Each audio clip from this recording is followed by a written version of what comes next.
पैर थिड़क गए, ठोडा लग गए, गोडे रगड़े गए ने, डिग पे हाँ, होर किते भी सट वजी है, एवें बखेड़ा जिहा खड़ा हो गया, जां सोहना जीवन जिउ रहे हाँ, एवें किसी अड़ोस पड़ोस दे विच जां किसी होर कारण नूं लैके कोई कलेश खड़ा हो गया, इस नूं उपाद आखदे ने। इस नूं आपां इस तरीके दे नाल समझ लैने आ। ताप दा अर्थ है तपस। मनुख दा शरीर है जिहड़ा ये 98 डिग्री फारनहाइट दी तपस दे विच रवे ते ठीक है, तंदुरुस्त है, सारे कारज विहार करेगा। जे इस तो टंपरेचर वध गया, ताप वध गया, तो फिर ये शरीर काम करना छड़ दिंदा है। इसे तरह जिहड़े मन दे 3 ताप ने, वो पहला ताप है जिहड़ा आदि ताप है, वो है मनुख दा मूल मुੱਢ ताप, आदि तो उसनूं मिलिया। इनू फिर सुभाਅ आख दिंदे ने, क्योंकि सुभाਅ जिहड़ा मनुख दा जन्मां जन्मांतरां दे संस्कार तो बनिया है। कईयां दा सुभाਅ इस तरह का हो जाता है, बड़ा कड़तन वाला हुंदा है। कईयां दा सुभाਅ जिहड़ा ये बड़ा मिठास वाला है। बुरे सुभाअ दे कारण बुरी संगत दे विच मनुख पै जांदा है, फिर गुरु तो विछड़ जांदा है, गुरु तो दूर हो जांदा है। ये भी एक बड़ा वड्डा दुख है मनुखा जीवन दे विच। ये मन दा ताप है ते इस नूं मन दा ताप आखे। मनुख दे सुभाअ दे अनुसार है। उस तो अगे ब्याद ये मन दे विकार ने, काम, क्रोध, लोभ, मोह, हंकार। जिवें दास ने पहलू आप जी नूं समझाउण दा यतन कीता है कि शरीर है, इस नूं 98 डिग्री फारनहाइट का जिहड़ा टंपरेचर है, तापमान है, वो चाहिए। जे इस तो वध गया तो फिर असीं कह दिंदे इनूं बुखार हो गया, इनूं तपस हो गई है, ताप चढ़ गया है। इस नूं हुण इलाज की लोड़ है। इसे तरह ये बुराइयां ने, काम, क्रोध, लोभ, मोह, हंकार, जो मन के अंदर लोड़ तो ज़्यादियां वध जाण ते फिर इन्हां दे इलाज की लोड़ पैंदी है। लोड़ अनुसार ये मन दे विच रहणगियां, मरदियां नहीं। जिवें शरीर का टंपरेचर है 98 फारनहाइट रहेगा, जे इस तो घट गया तो फिर भी असी बीमार हाँ, जे वध गया तो फिर भी बीमार हाँ। इस तरह इस शरीर के अंदर ने काम, क्रोध, लोभ, मोह, हंकार जदों ये लोड़ तो वध जाण, अत तो वध जाण ते फिर इन्हां दे इलाज की लोड़ पैंदी है। नहीं तो ये भी ताप बन गए। ये मन का दूजा ताप है। तीजा ताप है जिहड़ा मन का उपाधि। इनू इस तरह समझ लीए भी असी गुरु मार्ग ते तुरे जाने आ, बंदगी वाले पासे तुरे आ ते अचनचेत कोई इस तरह की सिचुएशन बन गई है, सानू संगत इस तरह की मिल गई है जिंदे नाल साडा मन है जिहड़ा वो विकारां वाले पासे तुर पिया, मन विकारी हो गया है। ये हुण मन दे विच बखेड़ा खड़ा हो गया है, मन का ये दुख बन गया है। इस तरह ये 3 ताप ने, मन दे आदि, व्याधि ते उपाधि। इस तरह ही 3 ताप ने शरीर दे, आदि, व्याधि ते उपाधि। आदि वो ताप है, वो तपस है जिहड़ी असी जन्म तो लैके आउंदे हां। व्याधि बाद दे विच कोई रोग लग गया, कोई अंग कटिया गया, कुछ होर हो गया। ते उपाधि अड़ोस पड़ोस दे नाल बखेड़ा खड़ा रहना, रिश्तेदारां दे नाल अणबण रहनी, जां होर घर परिवार दे विच किसी तरह का उपद्र खड़ा रहना। इस तरह मन के 3 ताप ने। पहला ताप है आदि, ये सुभाअ करके है। जे सुभाअ चंगा नहीं तो अपने सुभाअ तो आप ही तपदा रहिंदा है, आप ही दुखी हुंदा रहिंदा, नाले दूजिआं नूं तपाई जांदा है। दूसरा है व्याधि, काम, क्रोध। ये व्याधियां ने, ये रहणगियां शरीर दे अंदर, पर जदों ये आदत तो वध जाण फिर इन्हां दे इलाज की लोड़ पैंदी है। नहीं तो फिर इन्हां दे विच ਮਨ ਜਿਹੜਾ ਇਹ ਤਪਦਾ ਰਹਿੰਦਾ, ਤਪਸ ਬਣੀ ਰਹਿੰਦੀ ਹੈ। ਉਪਾਧੀ ਮਨ ਬੰਦਗੀ 'ਚ ਲੱਗੀ ਹੈ, ਸਿਮਰਨ ਦੇ ਵਿੱਚ ਲੱਗੀ ਹੈ, ਅਚਨਚੇਤ ਮਾੜੀ ਸੰਗਤ ਮਿਲ ਗਈ ਹੈ ਤੇ ਮਨ ਦੇ ਵਿੱਚ ਵਿਕਾਰ ਆ ਗਏ ਨੇ। ਇਹ ਮਨ ਦਾ ਉਪਾਧੀ ਹੈ। ਅੱਗੇ ਗੱਲ ਕੀਤੀ ਗੁਰੂ ਮਹਾਰਾਜ ਜੀ ਨੇ ਪਾਪ ਦੀ। ਪਾਪ ਨੇ ਜਿਹੜੇ 10 ਮੰਨੇ ਗਏ ਨੇ। ਇਹ 10 ਪਾਪ 3 ਜਿਹੜੇ ਨੇ ਮਨ ਦੇ ਨੇ। ਮਨ ਦੇ ਵਿੱਚ ਕਿਸੇ ਦਾ ਬੁਰਾ ਸੋਚਣਾ ਸਰੀਰ ਕਰਕੇ, ਮਨ ਦੇ ਵਿੱਚ ਕਿਸੇ ਦਾ ਬੁਰਾ ਸੋਚਣਾ ਇੱਜ਼ਤ ਕਰਕੇ, ਮਨ ਦੇ ਵਿੱਚ ਕਿਸੇ ਦਾ ਬੁਰਾ ਸੋਚਣਾ ਧਨ ਕਰਕੇ। ਇਹ 3 ਪਾਪ ਨੇ ਜਿਹੜੇ ਇਹ ਮਨ ਕਰਕੇ ਉਗੇ ਨੇ। ਫਿਰ ਸਰੀਰ ਕਰਕੇ ਕਿਸੇ ਦੀ ਇੱਜ਼ਤ ਵਿਰਾਨ ਕਰਦੇ ਨਹੀਂ, ਸਰੀਰ ਕਰਕੇ ਕਿਸੇ ਦਾ ਧਨ ਚੁਰਾ ਲੈਣਾ, ਸਰੀਰ ਕਰਕੇ ਕਿਸੇ ਦੇ ਦੂਜੇ ਸਰੀਰ ਨੂੰ ਨੁਕਸਾਨ ਦੇਣਾ। ਇਹ 3 ਪਾਪ ਨੇ ਜਿਹੜੇ ਇਹ ਸਰੀਰ ਦੇ ਹੋ ਗਏ ਨੇ। ਇਸੇ ਤਰ੍ਹਾਂ 4 ਪਾਪ ਨੇ ਜਿਹੜੇ ਉਹ ਜ਼ੁਬਾਨ ਦੁਆਰਾ ਨੇ। ਅਵਾ ਤਵਾ ਬੋਲਣਾ ਇਹ ਇੱਕ ਪਾਪ ਹੈ। ਨਿੰਦਿਆ ਕਰਨੀ ਇਹ ਇੱਕ ਪਾਪ ਹੈ। ਕਿਸੇ ਦਾ ਬੁਰਾ ਆਖਣਾ, ਬੁਰਾ ਸੋਚਣਾ, ਧਨ ਦੌਲਤ ਦਾ ਬੁਰਾ, ਇਹ ਪਾਪ। ਇਸ ਤਰ੍ਹਾਂ 4 ਪਾਪ ਨੇ ਜਿਹੜੇ ਇਹ ਸਾਡੀ ਰਸਨਾ ਦੇ ਨੇ। ਇਹ 10 ਪਾਪ ਨੇ। ਤੇ ਰਾਖੇ ਆਪ। ਗੁਰੂ ਮਹਾਰਾਜ ਜੀ ਰਹਿਮਤ ਕਰਦੇ ਨੇ, ਤਾਪ ਪਾਪ ਤੇ ਰਾਖੇ ਆਪ। ਆਪ ਅਕਾਲ ਪੁਰਖ ਵਾਹਿਗੁਰੂ ਕਿਰਪਾ ਕਰਦਾ ਹੈ, ਆਪਣੇ ਭਗਤਾਂ ਨੂੰ ਇਹਨਾਂ 3 ਤਾਪਾਂ ਤੋਂ ਤੇ 10 ਪਾਪਾਂ ਤੋਂ ਬਚਾ ਕੇ ਰੱਖਦਾ ਹੈ। ਆਪਣੇ ਸੇਵਾਦਾਰ ਨੂੰ ਇਹਨਾਂ 3 ਤਾਪਾਂ ਤੋਂ ਤੇ 3 ਪਾਪਾਂ ਤੋਂ ਬਚਾ ਕੇ ਰੱਖਦਾ ਹੈ, ਰੱਖਿਆ ਕਰਦਾ ਹੈ। ਤੇ ਸੇਵਕ ਕਿਹੜਾ ਹੈ? ਗਾਵਤ ਨਾਨਕ ਆਲਾਪ। ਆਲਾਪ ਦਾ ਅਰਥ ਹੁੰਦਾ ਕੀਰਤਨ ਕਰਨਾ। ਇਹ ਕੀਰਤਨੀਏ ਸਿੰਘ ਨੇ ਜਿਹੜੇ ਇਹ ਆਲਾਪ ਕਰਦੇ ਨੇ, ਗਾਇਨ ਕਰਦੇ ਨੇ। ਗਾਵਤ ਨਾਨਕ ਆਲਾਪ। ਹੁਣ ਜੇ ਸਰੀਰ ਤੰਦਰੁਸਤ ਹੋਏਗਾ ਤੇ ਕੀਰਤਨ ਕੀਤਾ ਜਾਏਗਾ, ਨਹੀਂ ਤਾਂ ਛੁੱਟੀ ਹੋ ਜਾਏਗੀ। ਇਸੇ ਤਰ੍ਹਾਂ ਜਦੋਂ ਮਨ ਦੇ ਵਿੱਚ ਤਾਪ ਹੈ, ਸਰੀਰ ਦੇ ਤਾਪ ਦੇ ਨਾਲ ਤਾਂ ਛੁੱਟੀ ਕਰ ਦਿਆਂਗੇ, ਸਾਰਿਆਂ ਨੂੰ ਪਤਾ ਲੱਗ ਜਾਏਗਾ, ਗਏ ਹਾਜ਼ਰੇ। ਪਰ ਜੇ ਮਨ ਦੇ ਵਿੱਚ ਤਾਪ ਆ ਗਿਆ ਨਾ, ਤੇ ਫਿਰ ਮਨ ਦੇ ਤਾਪ ਕਰਕੇ ਜਾਂ ਮਨ ਦੇ ਪਾਪ ਕਰਕੇ ਸਰੀਰ ਜਿਹੜਾ ਉਹ ਕਿਰਿਆ ਕਰ ਰਿਹਾ, ਪਰ ਗੁਰੂ ਤੇ ਦਰ ਤੇ ਪ੍ਰਵਾਨ ਨਹੀਂ ਹੋ ਰਿਹਾ। ਸੇਵਾ ਜਿਹੜੀ ਉਹ ਪ੍ਰਵਾਨ ਨਹੀਂ ਹੋ ਰਹੀ। ਜਦੋਂ ਆਪ ਹੀ ਨਹੀਂ ਜੁੜਿਆ ਤੇ ਫਿਰ ਦੂਜਿਆਂ ਨੂੰ ਕੀ ਜੋੜ ਸਕਦਾ। ਇਸੇ ਤਰ੍ਹਾਂ ਕਥਾ ਕਰਦੇ ਹਾਂ, ਦੂਜਿਆਂ ਨੂੰ ਜੋੜਨ ਵਾਸਤੇ ਜੇ ਆਪ ਹੀ ਨਹੀਂ ਜੁੜਿਆ ਤੇ ਫਿਰ ਉਹ ਦੂਜਿਆਂ ਨੂੰ ਕੀ ਜੋੜੇਗਾ। ਜੇ ਇਸ ਦੇ ਆਪ ਦੇ ਮਨ ਦੇ ਵਿੱਚ ਹੀ 3 ਤਾਪ ਨੇ, ਤਪਸ ਬਣੀ ਹੋਈ ਹੈ ਅਤ ਸੇ ਕਰਕੇ। ਇੱਥੇ ਮੈਂ ਥੋੜਾ ਜਿਹਾ ਇਹ ਵੀ ਦੱਸ ਦਿਆਂ, ਗੁਰਬਾਣੀ ਦੇ ਅੰਦਰ ਸ਼ਬਦ ਆਉਂਦਾ ਅਤ। ਆੜਾ ਤੱਤਾ ਤੇ ਤੱਤੇ ਨੇ ਹੁਸ਼ਿਆਰੀ ਅਤ। ਇਹਦਾ ਆਪਾਂ ਆਮ ਅਰਥ ਕਰ ਦਿੰਦੇ ਆ ਅਤ ਸੇ ਕਰਕੇ, ਪਰ ਇਹ ਅਤ ਹੈ ਕੀ? ਅਤ ਸੇ ਕਰਕੇ ਹੈ ਕਿ ਇਹਨੂੰ ਥੋੜਾ ਜਿਹਾ ਸਮਝ ਲਈਏ। ਜਿਵੇਂ ਗੁਰਬਾਣੀ ਦੇ ਅੰਦਰ ਫਰਮਾਨ ਹੁੰਦਾ ਗੁਰੂ ਮਹਾਰਾਜ ਜੀ ਦਾ, ਮਾਇਆ ਧਾਰੀ ਅਤ ਅੰਨਾ ਬੋਲਾ। ਜੇ ਕੋਈ ਅੰਨਾ ਹੋਵੇ ਤੇ ਅਸੀਂ ਕਹਿ ਦਿੰਨੇ ਆ ਭਾਈ ਇਹ ਅੰਨਾ ਹੈ, ਉਹਦੇ ਨਾਲ ਅਸੀਂ ਅਤ ਸ਼ਬਦ ਨਹੀਂ ਲਾਉਂਦੇ। ਜੇ ਕੋਈ ਬੋਲਾ ਹੋਵੇ ਤੇ ਫਿਰ ਅਸੀਂ ਕਹਿ ਦਿੰਨੇ ਆ ਭਾਈ ਬੋਲਾ, ਉਹਦੇ ਨਾਲ ਅਸੀਂ ਅਤ ਸ਼ਬਦ ਜਿਹੜਾ ਇਹ ਨਹੀਂ ਲਾਉਂਦੇ। ਗੁਰੂ ਮਹਾਰਾਜ ਜੀ ਨੇ ਇੱਥੇ ਅਤ ਸ਼ਬਦ ਦੀ ਵਰਤੋਂ ਕੀਤੀ ਹੈ, ਜਿਸ ਦਾ ਅਰਥ ਆਮ ਆਪਾਂ ਕਰਦੇ ਆ ਅਤ ਸੈ। ਹੁਣ ਇਹਨੂੰ ਸਮਝਣਾ ਵੀ ਇਹ ਅਤ ਦਾ ਅੰਨਾ ਤੇ ਅਤ ਦਾ ਬੋਲਾ ਕੀ ਹੈ। ਇੱਕ ਅੱਖਾਂ ਤੋਂ ਅੰਨਾ ਹੈ, ਉਹ ਸੜਕ ਦੇ ਕਿਨਾਰੇ ਖੜਾ ਹੈ। ਕੋਈ ਗੁਰਮੁਖ ਪਿਆਰਾ ਉੱਥੋਂ ਗੁਜ਼ਰ ਰਿਹਾ ਹੈ, ਉਸ ਦੀਆਂ ਅੱਖਾਂ ਹੈਗੀਆਂ ਨੇ। ਉਹ ਆਖਦਾ, ਲਿਆ ਭਾਈ ਗੁਰਮੁਖਾ, ਮੈਂ ਤੈਨੂੰ ਸੜਕ ਪਾਰ ਕਰਾ ਦਿਆਂ, ਮੈਨੂੰ ਲੱਗਦਾ ਤੂੰ ਸੜਕ ਪਾਰ ਕਰਨ ਵਾਸਤੇ ਇੱਥੇ ਖੜਾ ਹੈ। ਇਸ ਅੰਨੇ ਦੀ ਬਾਂਹ ਫੜੀਏ ਤੇ ਸੜਕ ਪਾਰ ਕਰਾ ਦਿੱਤੀ ਹੈ, ਕਿਉਂਕਿ ਅੰਨੇ ਨੂੰ ਆ ਰਹੇ ਜਿਹੜੇ ਸਾਧਨ ਨੇ ਉਹ ਨਹੀਂ ਦਿਸਦੇ। ਇਸ ਤਰ੍ਹਾਂ ਇਹ ਅੰਨੇ ਨੇ ਜਦੋਂ ਸੜਕ ਪਾਰ ਕਰ ਲਈਏ ਤੇ ਜਿਹੜੇ ਗੁਰਮੁਖ ਪਿਆਰੇ ਨੇ ਸੜਕ ਪਾਰ ਕਰਵਾਈਏ ਨਾ, ਉਹ ਕਹਿੰਦਾ ਜੇ ਤੂੰ ਆਖੇ ਤੇ ਮੈਂ ਤੈਨੂੰ ਘਰ ਵੀ ਛੱਡ ਆਵਾਂ। ਇਹ ਅੰਨਾ ਅੱਗੋਂ ਕਹਿੰਦਾ ਨਹੀਂ, ਮੈਂ ਆਪਣੀ ਖੁੰਡੀ ਦੇ ਨਾਲ ਜਾਂ ਸੋਟੀ ਜੋ ਵੀ ਉਹਦੇ ਹੱਥ ਦੇ ਵਿੱਚ ਹੈ, ਕਹਿੰਦਾ ਮੈਂ ਇਹਦੇ ਨਾਲ ਟੋਲ ਕੇ ਨਾ ਆਪਣੇ ਘਰ ਤੱਕ ਪਹੁੰਚ ਜਾਵਾਂਗਾ। ਹੁਣ ਇਹ ਨੇਤਰਾਂ ਕਰਕੇ ਅੰਨਾ, ਪਰ ਗਿਆਨ ਕਰਕੇ ਅੰਨਾ ਨਹੀਂ ਹੈਗਾ।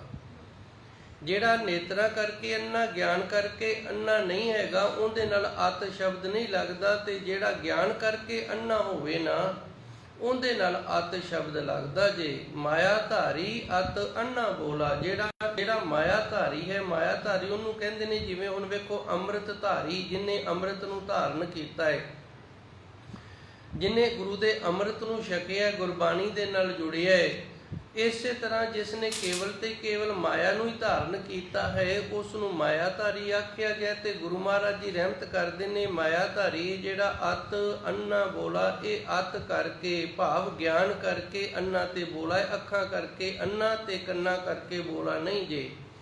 ਇਹ ਹੁੰਦਾ ਜੇ ਅਤ ਦਾ ਅਰਥ। ਇਸ ਤਰ੍ਹਾਂ ਅਤ ਨੂੰ ਸਮਝਿਆ ਜਾਂਦਾ ਹੈ ਜਿਵੇਂ ਜਿਸ ਦੇ ਅੰਦਰ ਗਿਆਨ ਦੀ ਬੜੀ ਘਾਟ ਹੋ ਜਾਵੇ, ਜਿਹਨੂੰ ਸੂਝ ਨਾ ਹੋਵੇ ਗੁਰੂ ਮਾਰਗ ਤੇ ਤੁਰਨ ਦੀ, ਉਹਨੂੰ ਅੰਨਾ ਅਤ ਦਾ ਅੰਨਾ ਆਖਿਆ ਗੁਰਬਾਣੀ ਦੇ ਅੰਦਰ। ਧੰਨ ਗੁਰੂ ਮਹਾਰਾਜ ਜੀ ਰਹਿਮਤ ਕਰਦੇ ਨੇ, ਤਾਪ ਪਾਪ ਤੇ ਰਾਖੇ ਆਪ। ਤਿੰਨ ਪ੍ਰਕਾਰ ਦੇ ਤਾਪ ਨੇ, ਤਿੰਨ ਸਰੀਰ ਦੇ ਨੇ ਤੇ ਤਿੰਨ ਹੀ ਮਨ ਦੇ ਨੇ। 10 ਪ੍ਰਕਾਰ ਦੇ ਪਾਪ ਨੇ, ਤਿੰਨ ਮਨ ਦੇ ਨੇ, ਤਿੰਨ ਸਰੀਰ ਦੇ ਨੇ ਤੇ 4 ਸਾਡੀ ਜ਼ਬਾਨ ਦੇ ਨੇ, ਸਾਡੀ ਰਸਨਾ ਦੇ ਨੇ। ਇਹਨਾਂ ਤੋਂ ਗੁਰੂ ਕਿਰਪਾ ਕਰਦਾ ਹੈ, ਆਪ ਸਾਡੀ ਰੱਖਿਆ ਕਰਦਾ ਹੈ। ਹੁਣ ਗੁਰੂ ਰੱਖਿਆ ਕਿਵੇਂ ਕਰਦਾ ਹੈ? ਤੀਨੇ ਤਾਪ ਨਿਵਾਰਨਹਾਰਾ, ਦੁਖ ਹੰਤਾ ਸੁਖ ਰਾਸ। ਗੁਰੂ ਮਹਾਰਾਜ ਜੀ ਰਹਿਮਤ ਕਰਦੇ ਨੇ, 3 ਤਾਪ ਨੇ ਤੇ ਉਹਨਾਂ ਨੂੰ ਦੂਰ ਕਰਨ ਵਾਲਾ ਹੈ। ਦੁਖ ਹੰਤਾ ਹੈ, ਦੁੱਖ ਇਸ ਤਾਪ ਤੋਂ ਜੋ ਦੁੱਖ ਹੈ ਉਹਦਾ ਨਾਸ਼ ਕਰਨ ਵਾਲਾ ਹੈ, ਤੇ ਸੁਖ ਦੇਣ ਵਾਲਾ ਹੈ। ਤਾਂ ਕੋ ਵਿਗਣ ਨਾ ਕੋ ਲਾਗੇ। ਇਸ ਗੁਰਮੁਖ ਪਿਆਰੇ ਦੇ ਜੀਵਨ ਦੇ ਵਿੱਚ ਫਿਰ ਗੁਰੂ ਮਾਰਗ ਤੇ ਚੱਲਦਿਆਂ ਕੋਈ ਵੀ ਵਿਗਣ ਨਹੀਂ ਲੱਗੇਗਾ। ਜਾ ਕੀ ਪ੍ਰਭ ਆਗੇ ਅਰਦਾਸ ਜਿੰਦੀ, ਪ੍ਰਭੂ ਪਰਮਾਤਮਾ ਦੇ ਅੱਗੇ ਅਰਦਾਸ ਬੇਨਤੀ ਜੋਦੜੀ ਹੈ। ਹੁਣ ਅਰਦਾਸ ਕਿੰਦੀ ਹੈ? ਇਹ ਵੀ ਗੁਰੂ ਮਹਾਰਾਜ ਜੀ ਨੇ ਸਾਨੂੰ ਦੱਸਿਆ। ਅਰਦਾਸ ਚੀਜ਼ ਕੀ ਹੈ? ਸਤ ਸੰਤੋਖ ਹੋਵੇ ਅਰਦਾਸ। ਜਿੰਦੇ ਕੋਲੇ ਸਤ ਤੇ ਸੰਤੋਖ ਹੈ ਨਾ, ਉਹਦੀ ਅਰਦਾਸ। ਉਹ ਸਤ ਕੀ ਹੈ?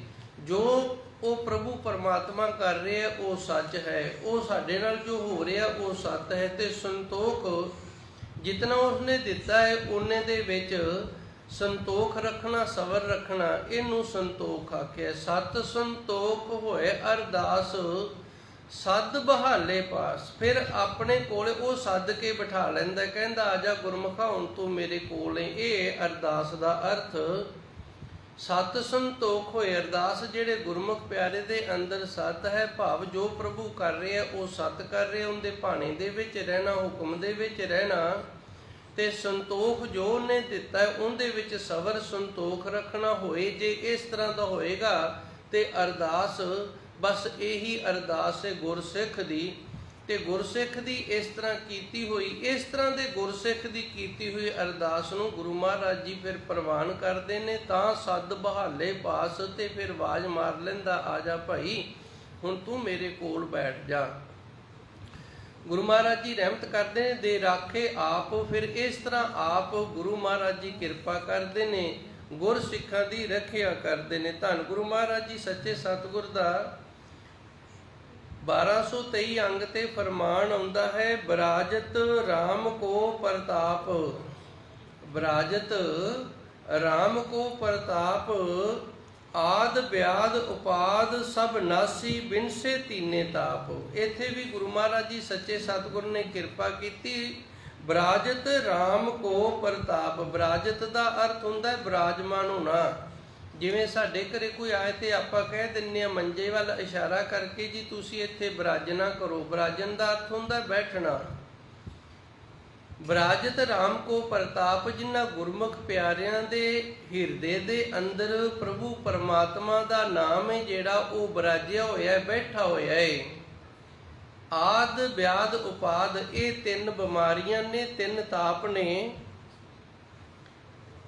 ਆਦ ਬਿਆਦ ਉਪਾਦ ਸਭ ਨਾਸੀ। ਜਦੋਂ ਪਰਮਾਤਮਾ ਹਿਰਦੇ ਦੇ ਅੰਦਰ ਮਨ ਦੇ ਵਿੱਚ ਆਣ ਕੇ ਬਿਰਾਜਮਾਨ ਹੋ ਗਿਆ, ਅੰਦਰ ਵਸ ਗਿਆ, ਤੇ ਫਿਰ ਇਹ ਤਿੰਨਾਂ ਦਾ ਨਾਸ ਹੋ ਜਾਂਦਾ ਹੈ।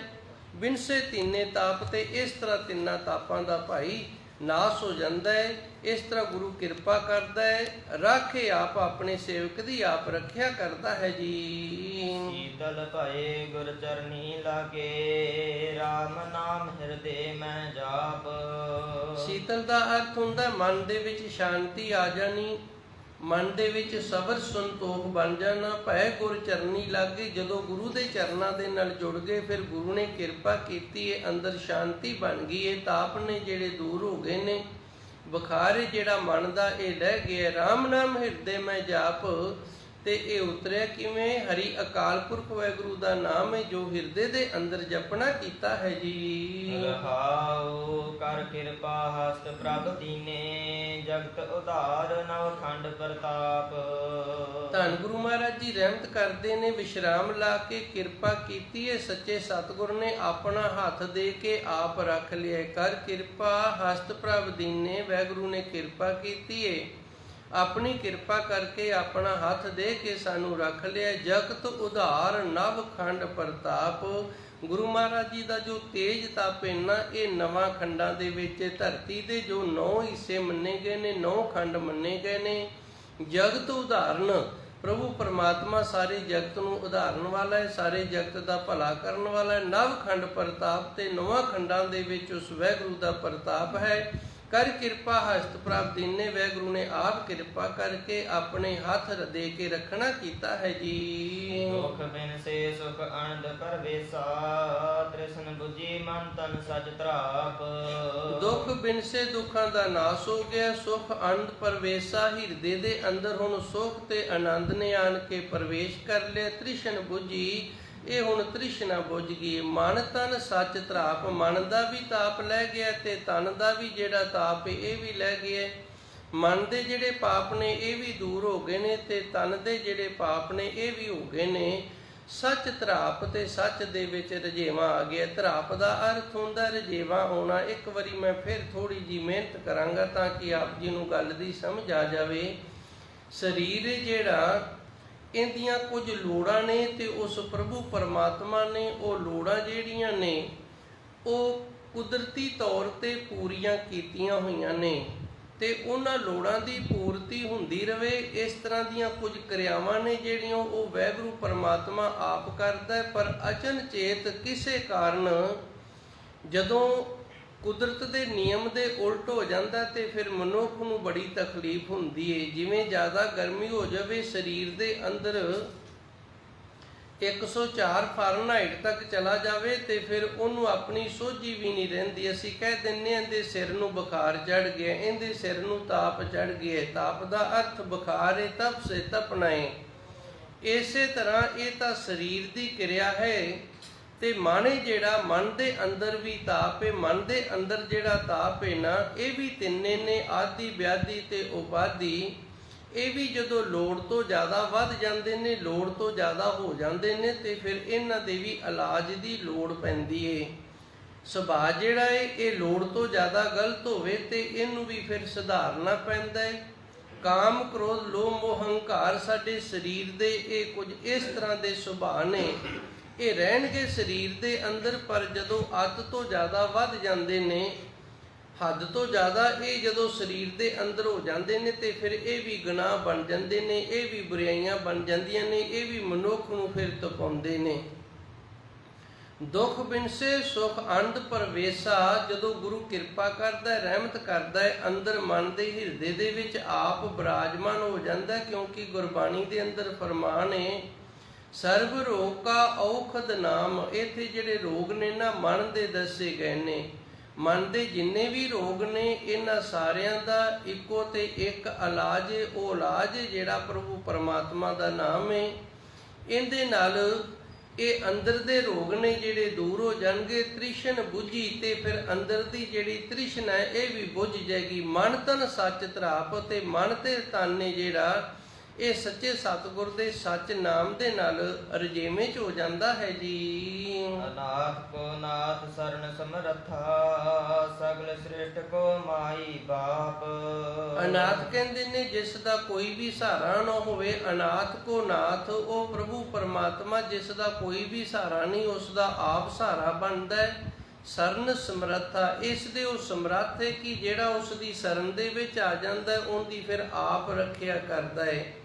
ਸਗਲ ਸ੍ਰਿਸ਼ਟ ਕੋ ਮਾਈ ਬਾਪ, ਤੇ ਸਾਰੀ ਜਿਤਨੀ ਵੀ ਉਸਨੇ ਸ੍ਰਿਸ਼ਟੀ ਦੀ ਸਾਜਨਾ ਕੀਤੀ ਹੋਈ ਹੈ, ਸਾਰਿਆਂ ਦਾ ਮਾਤਾ ਪਿਤਾ ਆਪ ਹੈ। ਭਾਵ ਮਾਤਾ ਦੀ ਤਰ੍ਹਾਂ ਸਾਡਾ ਪਾਲਣ ਪੋਸ਼ਣ ਕਰਦਾ ਹੈ, ਤੇ ਪਿਤਾ ਦੀ ਤਰ੍ਹਾਂ ਸਾਨੂੰ ਪਿਆਰ ਤੇ ਸਤਿਕਾਰ ਦਿੰਦਾ ਹੈ। ਮਾਤਾ ਪਿਤਾ ਦੇ ਜਿਹੜੇ ਫਰਜ਼ ਨੇ, ਆਪ ਉਹ ਪ੍ਰਭੂ ਪਰਮਾਤਮਾ ਪੂਰੇ ਕਰਦਾ ਹੈ ਤੇ ਉਹ ਕਿਸੇ ਇੱਕ ਦੇ ਨਹੀਂ, ਸਾਰੀ ਸ੍ਰਿਸ਼ਟੀ ਦੇ ਕਰ ਰਿਹਾ ਹੈ ਜੀ। ਭਗਤ ਵਛਲ ਭੈ ਪੰਜਨ ਸੁਆਮੀ, ਗੁਣ ਗਾਵਤ ਨਾਨਕ ਆਲਾਪ।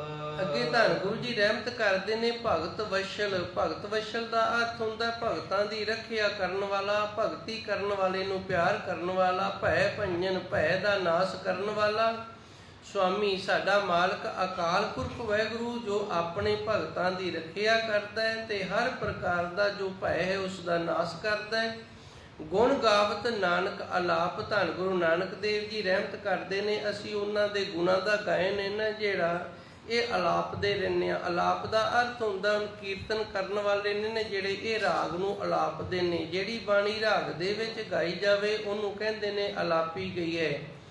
ਰਾਗ ਦੇ ਵਿੱਚ ਸ਼ਬਦ ਨੂੰ ਅਲਾਪਣਾ, ਰਾਗ ਦੇ ਵਿੱਚ ਸ਼ਬਦ ਨੂੰ ਗਾਣਾ। ਜਦੋਂ ਗੁਰਮੁਖ ਪਿਆਰੇ ਗੁਰੂ ਸਵਾਰੇ ਪ੍ਰਭੂ ਪਰਮਾਤਮਾ ਦੇ ਗੁਣਾਂ ਨੂੰ ਰਾਗ ਦੇ ਵਿੱਚ ਅਲਾਪਦੇ ਨੇ ਤੇ ਫਿਰ ਇਸ ਤਰ੍ਹਾਂ ਗੁਰੂ ਕਿਰਪਾ ਕਰਦਾ ਹੈ, ਆਪਣੇ ਪਿਆਰਿਆਂ ਦੀ ਆਪ ਰੱਖਿਆ ਕਰਦਾ ਹੈ। ਪਰ ਗੱਲ ਇਹ ਹੈ ਕਿ ਜਿਹੜਾ ਜੁੜਨਾ ਹੈ ਪਰਮਾਤਮਾ ਦੇ ਨਾਲ, ਇਹ ਸਮਝ ਦੇ ਨਾਲ ਜੁੜਿਆ ਜਾਂਦਾ ਹੈ। ਜਦੋਂ ਮਨੁੱਖ ਨੂੰ ਸਮਝ ਆ ਗਈ ਪਰਮਾਤਮਾ ਦੇ ਨਾਲ, ਨਾਮ ਦੇ ਨਾਲ ਜੁੜਨ ਦੇ ਸਾਰੇ ਸੁੱਖਾਂ ਦਾ ਪਤਾ ਲੱਗ ਗਿਆ ਤੇ ਫਿਰ ਉਹ ਜੋੜਦਾ ਹੈ ਤੇ ਅੱਗੇ ਉਹ ਜੋੜਦਾ ਹੈ ਜਿਹੜਾ ਆਪ ਜੁੜਿਆ ਹੋਵੇ। ਜਿਹੜਾ ਆਪ ਹੀ ਟੁੱਟਿਆ ਉਹ ਦੂਜਿਆਂ ਨੂੰ ਜੋੜ ਨਹੀਂ ਸਕਦਾ। ਇਸ ਲਈ ਪਹਿਲੋਂ ਆਪ ਦਾ ਜੁੜਨਾ ਜ਼ਰੂਰੀ ਹੈ ਤੇ ਫਿਰ ਦੂਜਿਆਂ ਨੂੰ ਜੋੜਨ ਦੀ ਜਿਹੜੀ ਹੈ ਨਾ ਇਹ ਸਮਰੱਥਾ ਹੁੰਦੀ। ਜੇ ਆਪ ਹੀ ਨਹੀਂ ਜੁੜਿਆ ਤੇ ਫਿਰ ਦੂਜਿਆਂ ਨੂੰ ਜੋੜ ਨਹੀਂ ਸਕਦਾ। ਆਪ ਜੁੜਨ ਵਾਸਤੇ ਸਮਝਣਾ ਪੈਂਦਾ ਹੈ, ਜੋ ਸਮਝਿਆ ਹੈ ਉਸ ਨਾਲ ਜੁੜਨਾ ਪੈਂਦਾ ਹੈ, ਉਸ ਦੇ ਨਾਲ ਜੁੜਨਾ ਹੁੰਦਾ ਹੈ ਤੇ ਜੁੜਨ ਦੇ ਲਈ ਪ੍ਰਭੂ ਪਰਮਾਤਮਾ ਦਾ ਨਾਮ ਹੈ, ਸੱਚੇ ਸਤਿਗੁਰ ਦੀ ਬਾਣੀ ਜਪਣੀ, ਬਾਣੀ ਪੜ੍ਹਨੀ, ਨਿਤਨੇਮੀ ਹੋਣਾ, ਸਿਮਰਨ ਕਰਨਾ, ਅਭਿਆਸ ਕਰਨਾ,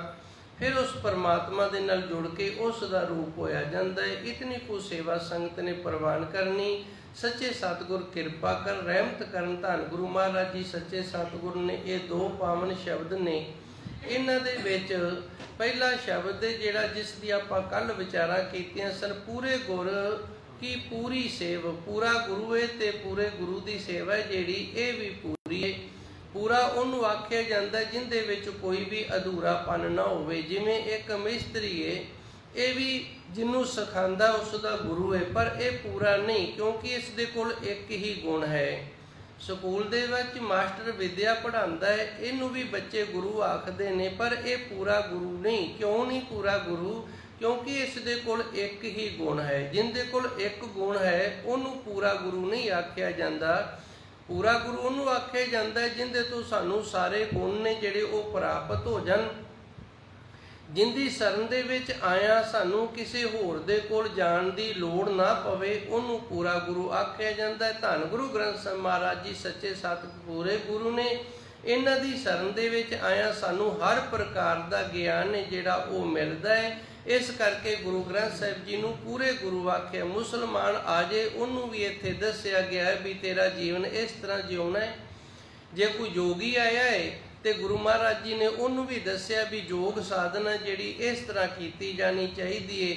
ਜੇ ਕੋਈ ਸੰਨਿਆਸੀ ਆਇਆ, ਕੋਈ ਬ੍ਰਹਮਚਾਰੀ ਆਇਆ, ਸੋ ਦਾਸ ਦਾ ਕਹਿਣ ਤੋਂ ਭਾਵ ਵੀ ਗੁਰੂ ਮਾਰਗ ਤੇ ਤੁਰਨ ਵਾਲੇ ਜਿਤਨੇ ਵੀ ਧਰਮ ਚੱਲੇ ਹੋਏ ਨੇ, ਜਿਤਨੀਆਂ ਵੀ ਸੰਪਰਦਾਇਆਂ ਚੱਲੀਆਂ ਹੋਈਆਂ ਨੇ, ਧੰਨ ਗੁਰੂ ਨਾਨਕ ਦੇਵ ਜੀ ਉਹਨਾਂ ਸਾਰਿਆਂ ਦੇ ਨਾਲ ਵਿਚਰੇ ਤੇ ਉਹਨਾਂ ਸਾਰਿਆਂ ਦਾ ਗਿਆਨ ਰੱਖਦੇ ਸਨ। ਇੱਕ ਜੋਗੀ ਉਹਨੂੰ ਯੋਗ ਸਾਧਨਾ ਦਾ ਗਿਆਨ ਹੋ ਸਕਦਾ ਹੈ ਵੀ 84 ਆਸਨ ਕਿਵੇਂ ਲਾਏ ਜਾਣਗੇ, ਉਹਨੂੰ ਸੰਨਿਆਸ ਦਾ ਪਤਾ ਹੀ ਨਹੀਂ, ਉਹਨੂੰ ਨਮਾਜ਼ਾਂ ਦਾ ਪਤਾ ਹੀ ਨਹੀਂ। ਇੱਕ ਮੁਸਲਮਾਨ ਹੈ ਉਹ ਨਵਾਜੀ ਹੋ ਸਕਦਾ, ਉਹਨੂੰ ਨਮਾਜ਼ਾਂ ਦਾ ਪਤਾ ਹੋ ਸਕਦਾ, ਪਰ ਉਹਨੂੰ ਯੋਗ ਸਾਧਨਾ ਦਾ ਨਹੀਂ ਪਤਾ, ਉਹ ਇਸ ਪਾਸੇ ਤੁਰਦਾ ਹੀ ਨਹੀਂ। ਇਸ ਵਾਸਤੇ ਉਹ ਪੂਰੇ ਗੁਰੂ ਨਹੀਂ। ਪੂਰਾ ਗੁਰੂ ਧੰਨ ਗੁਰੂ ਨਾਨਕ ਦੇਵ ਜੀ ਹੈ, ਧੰਨ ਗੁਰੂ ਗ੍ਰੰਥ ਸਾਹਿਬ ਜੀ ਨੇ, ਜਿਨ੍ਹਾਂ ਦੇ ਵਿੱਚ ਹਰ ਪ੍ਰਕਾਰ ਦਾ ਸਾਨੂੰ ਗਿਆਨ ਹੈ ਜਿਹੜਾ ਉਹ ਪ੍ਰਾਪਤ ਹੁੰਦਾ ਹੈ। ਕੋਈ ਕਿਸੇ ਵੀ ਧਰਮ ਦੇ ਵਿੱਚ ਹੋਵੇ, ਕਿਸੇ ਤਰ੍ਹਾਂ ਦੀ ਵੀ ਸੰਪਰਦਾਈ ਦੇ ਵਿੱਚ ਹੋਵੇ ਤੇ ਧੰਨ ਗੁਰੂ ਜੀ ਰਹਿਮਤ ਕਰਦੇ ਨੇ, ਉਹਨੂੰ ਗਿਆਨ ਦੀ ਦਾਤ ਬਖਸ਼ਿਸ਼ ਕਰਦੇ ਨੇ। ਇਸ ਕਰਕੇ ਧੰਨ ਗੁਰੂ ਗ੍ਰੰਥ ਸਾਹਿਬ ਜੀ ਪੂਰੇ ਨੇ ਤੇ ਇਹਨਾਂ ਦੀ ਸੇਵਾ ਕੀਤੀ ਵੀ ਇਹਨੇ ਜਿਹੜੀ ਇਹ ਪੂਰਿਆਂ ਕਰ ਦੇਣ ਦੀ ਪੂਰੀ ਹੈ। ਦੇਹੋ ਸੱਜਣ ਆਸੀਸੜੀਆਂ ਜੋ ਹੋਵੇ ਸਹਿਬ ਸਿਉ ਮੇਲ। ਨਾਥ